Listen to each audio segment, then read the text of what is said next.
اللہ کے نبی حضرت داؤد علیہ السلام اپنے ہاتھوں سے کمائی کر کے کھایا کرتے تھے، اپنے ہاتھوں سے محنت کر کے کھاتے تھے۔ سب سے بہترین کھانا آپ وہ کھاتے ہیں جو آپ اپنے ہاتھوں سے محنت کرتے ہیں، مشقت کرتے ہیں۔ آپ کوشش کر کے جو کھانا آپ محنت کر کے کماتے ہیں، یہ مزدور بڑے شاندار لوگ ہوتے ہیں، یہ کسان بڑے شاندار لوگ ہوتے ہیں۔ میں نے دیکھا ہے رات کی تنہائیوں میں اٹھ اٹھ کے کھیتوں کو پانی لگاتے ہیں۔ میں نے ان کو جانوروں سے پیار کرتے دیکھا ہے، ان کو محبت کرتے دیکھا ہے۔ میں نے دیکھا ہے کہ یہ بہت سارے دنیاوی تکلفات سے نکل جاتے ہیں، ان کو زیادہ فکر نہیں رہتی کہ میرے کپڑوں پہ دھبے ہیں کہ یہاں کس طرح کا ماحول ہے۔ میں نے دیکھا ہے کہ ان کی عیدیں تک اپنے جانوروں کے ساتھ گزرتی ہیں، ان کے ساتھ وقت گزارتے ہیں، پیار کرتے ہیں۔ آپ جب محنت کا ارادہ کرتے ہیں تو اللہ بڑا نوازتا ہے۔ اپنی زندگی محنت والی، جد و جہد والی بنائیں، اور یاد رکھیں ہماری سوسائٹی کے اندر اتنے زیادہ غم نہیں ہیں۔ سب سے زیادہ پریشانی یہ ہے کہ جوان سست ہو گئے۔ علامہ اقبال نے کہا تھا لہو مجھ کو رلاتی ہے جوانوں کی تن آسانی۔ جوان اصل میں کمزور ہو گئے، اس لیے خرابی زیادہ بڑھ گئی۔ اگر جوان تازہ دم ہوں، سستی کو چھوڑیں، آگے بڑھنے کا جذبہ پیدا کریں۔ اٹھ باندھ کمر کیوں ڈرتا ہے، پھر دیکھ خدا کیا کرتا ہے۔ کوشش کریں، ہمت کریں، محنت کے ساتھ رزق کمائیں، اپنوں کا سہارا بنیں، اپنوں سے پیار کریں۔ اتنے زیادہ غریب لوگ نہیں ہیں ہمارے ہاں، صرف یہ ہے کہ جو محنت کر سکتے ہیں انہوں نے محنت چھوڑ دی ہے۔ سورہ ابراہیم کی پہلی آیہ مبارکہ میں فرمایا کہ الف لام را کتاب انزلناہ الیک لتخرج الناس من الظلمات الی النور۔ فرمایا اے محبوب علیہ السلام، یہ کتاب ہم نے آپ پر نازل کی ہے تاکہ آپ لوگوں کو اندھیروں سے نور کی طرف لے جائیں، تاکہ آپ لوگوں کو اندھیروں سے نکال کے نور عطا فرما دیں۔ بِإِذْنِ رَبِّهِمْ إِلَى صِرَاط، اور اپنے رب کے حکم سے اپنے رب کے رستے کی طرف لوگوں کو لے جائیں۔ العزیز الحمید، وہ رب جو بڑا غالب بھی ہے اور جو حمد کیا گیا ہے، جس کی حمد کی جاتی ہے، اس کے رستے کی طرف آپ لوگوں کو لے جائیں۔ من الظلمات الی النور، لوگوں کو اندھیروں سے نکالیں اور ظلمات سے نکال کے انہیں نور دیں۔ ہمارے مفسرین کرام نے یہاں لکھا ہے کہ یہ دیکھ لیں کہ قرآن مجید نے ظلمات، اندھیرے جب بیان کیے تو جمع کا صیغہ استعمال کیا، اور جب الی النور کہا تو واحد کا صیغہ استعمال کیا۔ ظلمات زیادہ ہیں اور نور ایک ہے، اندھیرے زیادہ ہیں اور روشنی ایک ہے۔ معنی کیا ہے کہ کائنات میں جتنے بھی اندھیرے ہیں ان سب سے دور کرنے والی روشنی ایک ہی ہے جو مدینے والے رسول کے پاس موجود ہے، جو نبی پاک صلی اللہ علیہ وسلم کی بارگاہ میں موجود ہے، جو حضور کے پاس موجود ہے۔ یہ روشنی ایک ہی ہے، اندھیرے بے شمار ہیں، کثرت سے اندھیرے ہیں۔ ایک اندھیرا کفر کا ہے، ایک اندھیرا نفاق کا ہے، ایک اندھیرا جہالت کا ہے، ایک اندھیرا غربت کا ہے، ایک اندھیرا تنہائی کا ہے، ایک اندھیرا مایوسی کا ہے۔ یہ سارے اندھیرے ہیں۔ نکلیں گے کیسے؟ جب ہم کسی اور سے روشنی نہیں لیں گے، روشنی لیں گے رسول پاک کی بارگاہ سے۔ اعلیٰ حضرت فاضل بریلوی رحمۃ اللہ تعالیٰ علیہ نے نا ایک بات یہاں بیان فرمائی ہے، وہ بڑی عجیب اور بڑی انوکھی ہے۔ اعلیٰ حضرت فرماتے ہیں کہیں اور سے تم روشنی لو گے نا تو یہ پہر دو پہر رہے گی۔ یہ جتنی چاندنی، جتنی روشنی ہے، یہ ڈھل جاتی ہے، ڈھل رہی ہوتی ہے۔ یہ چاند کی جو چاندنی ہے نا، یہ ڈھلتی ہے، پورے عروج پہ جاتا ہے، پھر کم ہوتا ہے، پھر کم ہوتا ہے، پھر کم ہوتا ہے، پھر کم ہوتا ہے۔ فرماتے ہیں ایک روشنی ایسی ہے جو کبھی کم نہیں ہوتی، اور اس روشنی کا نام نور مصطفیٰ ہے صلی اللہ تعالی علیہ وسلم۔ فرمانے لگے ماہ مدینہ اپنی تجلی عطا کریں،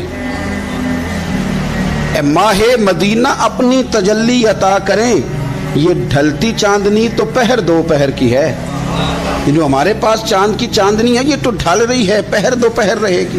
اے ماہ مدینہ آپ اپنی تجلی عطا، یا رسول اللہ ایک اندھیرے سے نکلیں گے دوسرے میں گم ہو جائیں گے، دوسرے سے نکلیں گے تو پتہ نہیں کون سا رستہ ملے گا، آپ مہربانی کریں، اے ماہ مدینہ ہمیں اپنی تجلی عطا کریں، آپ اپنا کرم فرمائیں۔ اندھیرے بہت سارے ہیں، نور ایک ہی ہے، نور ایک ہی ہے، اور اس نور کا نام محمد مصطفیٰ ہے صلی اللہ تعالی علیہ وسلم۔ نور ایک ہے، میرے عزیز آپ جتنا مرضی بھاگ لیں, جتنا مرضی دوڑ لیں, جتنی مرضی آپ ترقی کر لیں, پڑھ لیں, جو مرضی کر لیں, اندھیرے پیچھا نہیں چھوڑتے.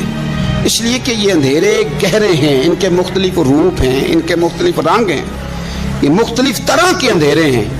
یہ آپ کا پیچھا تب چھوڑیں گے جب آپ نور مصطفیٰ سے روشنی حاصل کریں. میرے رسول پاک صلی اللہ علیہ وسلم نے ہمیں روشنی دی ہے. میلاد والے محبوب صلی اللہ تعالی علیہ وسلم نے ہمیں نور دیا ہے, اور ہر موقع پر روشنی دی ہے. ہر موقع پر کسی ایک موضوع پر آپ رسول پاک صلی اللہ تعالی علیہ وسلم کی کسی ایک موقع پر آپ حضور کی تعلیمات حاصل کرنا چاہیں گے تو درجنوں حدیثیں ملیں گی. آپ کو سینکڑوں کے لحاظ سے اشارے اور تعلیمات ملیں گی. ہر چیز آپ کو میسر آئے گی اور آپ کو لطف آئے گا. میں کل ایک بزرگ کی بات سن رہا تھا, مجھے بڑا مزہ آیا. وہ حدیث پاک بیان کر رہے تھے کہ نبی پاک صلی اللہ علیہ وسلم نے فرمایا کہ میں اور یتیم کو پالنے والا قیامت کے دن اس طرح ہوں گے جس طرح یہ دو انگلیاں جڑی ہوئی ہیں. تو فرمانے لگے دیکھ لو میرے نبی پاک کے لفظ بھی محفوظ ہیں اور میرے نبی کے اشارے بھی کتابوں میں محفوظ ہیں. یعنی حضور نے دو انگلیوں کا اشارہ کیا تھا تو ہر محدث نے وہ نوٹ کیا ہے. حضور کے اشارے تک محفوظ ہیں کتابوں میں. یعنی باقاعدہ حضور نے, وہ الگ بات ہے نا, وہ معاملہ الگ ہے کہ سورج چڑھا ہوا ہے, روشنی پھیلی ہوئی ہے, لیکن ایک بندے نے اس طرح کیا ہے کہ پچھلے کمرے میں سویا ہے. اب چونکہ اس کا سونے کا ارادہ ہے, اسے اندھیرے سے پیار ہے, اس نے لائٹ بھی بند کر دی ہے, دروازہ بھی بند کر دیا ہے, اور کھڑکی سے تھوڑی سی روشنی آ رہی تھی, اس کے آگے بھی پردہ کر دیا. لوگوں کو کہتا ہے روشنی کوئی نہیں, نور ہی کوئی نہیں, اندھیرا بڑا ہے. تو اسے کہیں گے بے وقوف, تو اپنی کھڑکی تو کھولنا پہلے, تو اپنا پردہ ہٹا, تو یہ دیکھ کہ تو نے خود دروازہ, وہ تو آفتاب چمک رہا ہے. وداعیاً الی اللہ باذنہ وسراجا منیرا, حضور کی نبوت کا آفتاب چمک رہا ہے. کوئی سیکھنے ہی نہیں نکلتا, ٹائم ہی کوئی نہیں, مصروفیت ہی بڑی ہے. نکاح کا ٹائم آیا تو ساری چیزیں سیکھ لیں, آداب نکاح نہیں سیکھے. قرآن و سنت نکاح کے بارے میں کیا فرماتے ہیں یہ نہیں سیکھے. سارے لوگ لگے ہوئے ہیں ڈیوٹی کرنے, شادی آ گئی, شادی آ گئی, کپڑے بنا لو, لیکن جو میاں بیوی کے حقوق تھے وہ نہیں سیکھے کسی سے جا کے. تو شادی کے چوتھے دن ہی لڑائی شروع ہو گئی. اگر یہ آداب کا, انداز کا پہلے سے پتا ہوتا تو گھر کپڑوں سے سکھی نہیں رہتا. ایک دوسرے کے ساتھ محبت ہو تو گھر سکھی رہتا ہے. تو جو اصل چیز تھی وہ سیکھی نہیں. یہی رویہ ہمارا سارے کاموں میں. محبوب نے جو ہمیں ہدایت عطا فرمائی تھی, جو روشنی دی تھی, ہم نے اس سے فائدہ نہیں لیا. اور اب میلاد شریف کا مہینہ آیا ہے, تو میلاد شریف کا مہینہ بھی آپ نے یہ محفلیں ان لوگوں کے سپرد کرنی ہیں جو اللہ خیر کرے, ہاتھ میں جن کے سپیکر ہوگا, کبھی بھاگ کے ادھر جائیں گے, کبھی دوڑ کے ادھر جائیں گے, اور وہ کہیں گے کہ ہاں میں تمہیں میلاد سنا رہا ہوں, تمہیں کیا پتا, میں بتاتا ہوں. آپ نقطے نہ بیان کریں, آپ میلاد والے رسول صلی اللہ علیہ وسلم کی سیرت کا ایک باب کھولیں. آپ بتائیں نبی پاک صلی اللہ علیہ وسلم نے بحیثیت باپ کیسے وقت گزارا ہے, بحیثیت ایک شوہر کے کیسے وقت. آپ ایک ایک چیپٹر سیرت کا کھولیں, آپ لوگوں کو تعلیم دیں, بس کریں. کروڑوں روپیہ جلسوں پہ لگتا ہے, کیا دے رہے ہیں آپ قوم کو؟ اور قوم بھی کہتی ہے بڑا چسکا آیا, بڑے نقطے سنے. کچھ آداب بھی سیکھے, اس میں سے ملا بھی. یہ محفل ہے, آج کو میلہ نہ بنائیں. میلہ اور ہوتا ہے, محفل اور ہوتی ہے. میلے میں لوگ جاتے ہیں, گھوم پھر کے آتے ہیں, کہتے ہیں پنگوڑے اچھے تھے, اس کے اندر کھلونوں کی دکانیں اچھی تھی. میلہ ہوتا ہے اور محفل ہوتی ہے. تو محفل کو محفل بنائے, میلہ نہ بنائے, مہربانی فرمائے. میرے عزیز, آپ میری بات پر غور کریں گے اور اسے یاد رکھیں گے. ایک تو ہے کہ ایز اے اسپیشل میرے نبی پاک نے تعلیمات, اور ایک یہ کہ حضور ویسے کسی سے گفتگو کریں تو اللہ اسے ہدایت عطا فرما دے. سیرت النبویہ میں موجود ہے, حضرت بریدہ اسلمی رضی اللہ تعالیٰ عنہ صحابی ہیں, وہ فرماتے کہ جب ابو جہل نے اعلان کیا نا کہ جو معاذ اللہ ثم معاذ اللہ نقل کفر نہ باشد, حضور ہجرت کر کے مکہ مکرمہ سے مدینہ طیبہ جا رہے, تو جو سید عالم صلی اللہ علیہ وسلم کو گرفتار کرے گا اسے 100 سرخ اونٹ دیے جائیں گے. آج ہمارے زمانے میں سائیول نسل کی گائے بھینس بڑی مہنگی ہے, تو 100 گائیں وہاں سے لے آئیں تو کتنے کروڑ بنا. عرب میں سرخ اونٹ بڑا مہنگا تھا, اور 100 ملے گا تو بڑے بڑے لوگوں کے لیے بڑا اچھا موقع مل گیا امیر بننے کا, تو بڑے لوگ بھاگے. بریدہ کہتے ہیں میں اکیلا نہیں, 70 بندے میں نے ساتھ لیے, چونکہ انعام ہی بہت تگڑا تھا.